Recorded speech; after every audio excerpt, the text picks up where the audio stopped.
when you're fighting in a place like Mexico City, you have a few things to worry about, mostly the altitude, and you took care of that by by training at Mammoth and just trying to adjust to the altitude. Tell me a little bit more about that process. How long were you there, and what specifically did you work on? Yeah, I decided to go Mammoth because I'm still in California. I still have I'm still kind of close to my family, but I was like six hours away, 6 hour driving from my house. But Mammoth Lake is even higher than here, like it's 8,500 feet, and the adaptation was tough for the first week, but then like after the second week we start catching up, and then I spent 3 weeks there, and then I come to Mexico 10 days away from the fight. So I feel pretty much, I feel that I adapted already for the altitude. I think that's not gonna be an issue for me. You, after you lost the belt, you seemed very distraught then. Obviously, it was a belt that you lost, and you were very well prepared. You said it yourself. You felt good. There were really no excuses. You just got caught and lost. Now looking back on it, when you had the time to really assess your preparation and assess what happened during the fight, what did you think went wrong? Can you see any mistakes or things that you fixed for this specific fight? Yeah, like you said, I got caught. I had a bad night of work, but that was one of the shortest camps that I ever did in my life. I did only 10 weeks fight camp. I went to Evolve in Singapore. I spent 4 weeks there, which was great for me.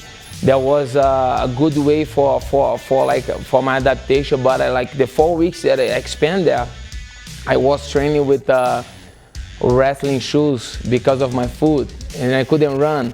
I wasn't feeling comfortable to run. And then after those 4 weeks, I trained a lot of my boxing, like Muay Thai, but no kicks, just kicking with the right leg, and like everything else, but no kick with my left leg, which I like it, because at that time I was still feeling pain. And then I got back to California, finished my 6-week camp, finished the rest of the camp at Kings in California. But man, I felt great, but just I had some couple issues on the weight cut. I struggled a little bit to make weight that time. I don't know what I did wrong, but I believe in God's plan. I have a lot of faith that things gonna get better. I'm still young. I just turned 32 last week. I feel that I still have energy. I'm still on it. I feel that I'm gonna prove it once again that I'm the best lightweight in the world. You did mention that dealing with you called it a bitter pill to swallow. Fighters obviously deal with loss differently. Some would just go right back into the gym. They're like, I need to avenge this, I need to get it back. And some just take some time, will be sad for a while and then come back. How is that just emotional process for you, just getting your head back in the game? Yeah, that was for the first time in my whole career. After the fight, I stayed almost 2 months without going to the gym. I saved 45 days. But I always training, but I didn't I train a lot with the gi, things that I like. I run, did physical preparation, did a lot of hikings, I traveled with my family. There was these 45 days after the fight was really good for me because I enjoy my family. I had a tough year in the beginning. I fought in December against Cerrone, and then I was scheduled to fight in March against McGregor, and then I broke my foot, and then I lost my title in July. So I was this 6-7 months. That was really busy for me, training a lot. So then I took 45 days off, because sometimes on the fight life, sometimes I love what I do, but sometimes you don't want to go to the gym. Sometimes you go because you have to go.